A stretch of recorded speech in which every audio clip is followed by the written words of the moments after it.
When one of the best-selling SUVs in North America gets a significant reboot, folks take notice. The Honda CR-V may not be as glamorous as the new sports car or hot-blooded supercar, but it officially enters its 6th generation with this, the 2023 model.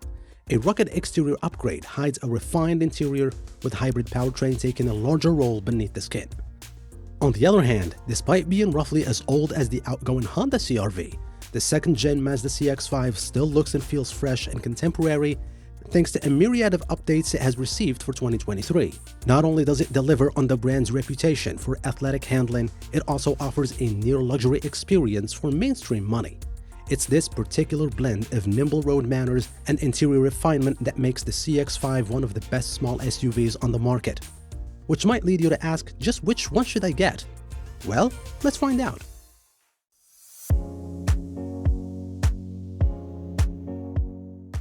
The 2023 CR-V's new face still looks distinctly like a CR-V. Honda's design team has kept the wide headlight look of the previous model, but with a larger mesh grille that adds a rugged flavor shared with the Ridgeline pickup truck. The upmarket Sport and Sport Touring hybrid models also get more aggressive front and rear fascias. Honda didn't simply upgrade body panels for a beefier appearance. The new CR-V is 2.7 inches longer and nearly half an inch wider than its predecessor. It rides on a wheelbase that's 1.6 inches longer, and while that doesn't sound like much, the change makes the 6th generation CR-V the largest in its segment. The 2023 Mazda CX-5's sleek and modern exterior design blends bold styling elements with a refined aerodynamic profile. The front features bold grille with chrome accents, while the sharp LED headlamps give the CX-5 a sporty and distinctive look. The side profile is characterized by smooth curves and a flowing roofline that enhances its slippery silhouette and gives the vehicle a sporty, car-like appearance. Out back, it features new stylish LED taillights, an aggressive rear spoiler, and a sculpted bumper that gives it a dynamic look. The overall design is aimed at giving the car a refined yet sporty appearance that appeals to a wide range of customers, especially those who miss a sporty car but still need an SUV.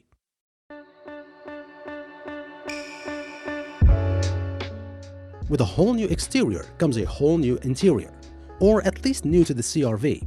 If you've been in a new Civic, its layout and design will look extremely familiar. The look is clean and uncomplicated. The dash is also low and aids in both visibility and making the cabin feel spacious. All the switchgear feels high quality with tight, solid action, whether it's a turn signal stock or the highly welcome climate control dials. Though there are many plastics, they have attractive finishes and patterns. It's not quite up to the premium feel of the Mazda CX-50 or the CX-5, but it's comparable to Kia Sportage and Hyundai Tucson.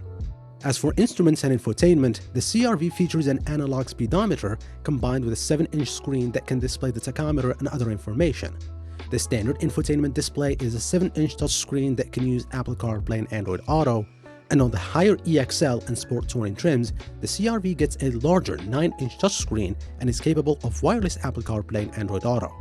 This new system is far better than the outgoing model, featuring large, attractive, and easy-to-press icons. There are fewer layers of menus and far better reaction times. It's a system that's actually nice to use. As for the CX-5, it boasts a handsome upscale design with materials to match, exuding a premium vibe that none of its direct competitors can match. The padded and stitched pleather on the dash, doors, and center console are nice to touch, as is the alloy trim on the air vents that seem to stick out from within the dash. Admittedly, fancier touches like the signature's wood trim are absent on the lower trim levels, but the overall interior ambiance remains more premium and stylish than those of most of its competitors. The climate control system is managed via buttons and dials that feel heavy and upmarket. Mazda's tech interface is distinctive in that it uses a center console knob controller rather than a touchscreen. The dash-top screen is large and easy to see with a simple and quick user interface. Weeding through playlists or contacts is actually easier with a knob, and unlike most other manufacturers, Mazda doesn't lock out those functions while the vehicle is in motion. When it comes to interior space, the CR-V has grown significantly with this generation. Sitting in its cabin, it certainly is more spacious and comfortable. The front passengers have lots of leg, knee, and shoulder room. Headroom isn't quite as generous, but there is still enough for most people to be perfectly comfortable. The front seats themselves don't have a huge amount of space, but they have thick padding and a welcome amount of side bolstering. There is a good amount of adjustment too, so a comfortable seating position should be easy to find. As for cargo space, there is 26.3 cubic feet in the back, With the rear seat backs folded, space increases to 76.5 cubic feet. The CX-5 has adequate space inside for 4 occupants to ride around in relative comfort. But families may find they could use the sort of extra space provided by the Honda CR-V, Hyundai Tucson, or even a RAV4. Kids are more likely to end up kicking the front seats from a front-facing child seat, and those up front are more likely to need to scoot their seats up to make room for rear-facing child seats. As for cargo, it offers 30.9 cubic feet of space behind its back seat, which is 4.6 cubes more than the CR-V.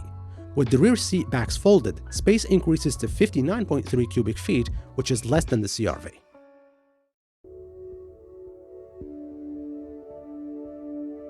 As far as pricing goes, Honda dropped the LX trim from the CR-V's lineup, making the EX the entry-level model for 2023. This comes with a massive price increase. It will start at a whopping $32,355, up from $28,000 starting cost of the 2022 CR-V LX. The entry-level EX trim is available with either front or all-wheel drive, with the all-wheel drive starting at $34,000. The two trims get their power from Honda's 1.5-liter four-cylinder engine, which pairs with a CVT transmission. It produces 190 horsepower and 179 pound-feet of torque. Pricing for the 2023 CX-5 starts at a far more reasonable $28,000 for an all-wheel drive base model. We think that the turbo trim at $38,000 best exemplifies the CX-5. With the upgraded 256 horsepower turbocharged engine, its quickness better complements its athletic handling. The exterior adds sporty trim-specific gloss black accents and interior with red accents and stitching. As you can tell, the CX-5 is cheaper by as much as $4,000 depending on which trim levels you compare. Whether the CR-V's higher price tag is justified over the more reasonable CX-5 is up to you. When it comes to on-road performance, the CX-5 is a sprightly performer around town with a firm but not punishing ride and well-balanced handling that makes it a fun car to zoom around in. The non-turbo 2.5-liter four-cylinder engine with 187 horsepower and 186 pound-feet of torque is paired with a 6-speed automatic transmission and standard all-wheel drive. Acceleration from a rest is impressive, and while the engine doesn't pull as strongly as the 2.5 turbo at higher speeds, it's more than adequate for daily driving tasks. Also, on the plus side, the CX-5 steering feels responsive and cabin noise isn't excessive. The CX-5 sadly lacks a hybrid option, a clear sign that it's behind the times. Competitors from Honda and Toyota all offer gas-electric variants now with EPA combined figures approaching 40 mpg. The CR-V, on the other hand, uses a turbocharged 1.5-liter inline-4, which still makes 190 horsepower and 179 pound-feet of torque. Its CVT automatic transmission does a better job at simulating a normal automatic's gear changes, but the CR-V still feels a bit sluggish around town. And however those numbers look, they can't capture just how much better the on-road experience is in the Honda CR-V versus nearly all of its competition set. Whether you compare it to the aforementioned RAV4, Kia's new Sportage Hybrid, or the Volkswagen Tiguan, it just shines above them all. Why would I recommend the CX-5 instead of the CR-V? That's a really good question. Besides being cheaper and you can find one at a dealer, the CX-5 primary cons, no hybrid powertrain and less space than the competition, it will still strike a more emotional chord than the CR-V or a RAV4 with a sharper driving experience, luxurious interior and sleek style. It will be especially appealing to single folks and those coming from a sporty car. Oh, and also those who don't want or cannot get a CX-50. So, which one do you prefer? Let me know in the comment section below. Don't forget to subscribe, hit the like button, and turn on notifications for the latest car reviews and news. Take care, and see you in the next one.